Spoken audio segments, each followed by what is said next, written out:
everybody. Today I have a different video for you guys today.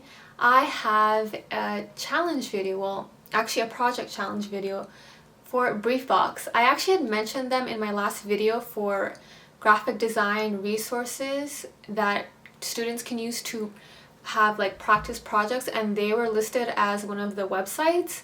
And this is not a sponsored post, but I actually think they're such a great website and such a great tool to use to just get practice, and get comfortable with your graphic design skills and develop them further. So I went on their website and I looked around to see what I want to work on, and I actually want to work on my UX and my UI design skills. So I chose a challenge where I get to practice those skills. I chose a challenge of designing a weather app. So let's get that started. Basically, it's designing a weather app and designing some icons for them. And you guys get to see the whole process from start, from the sketches to the finished project. And I thought it'd be a really interesting process to see, and I hope you guys enjoy that.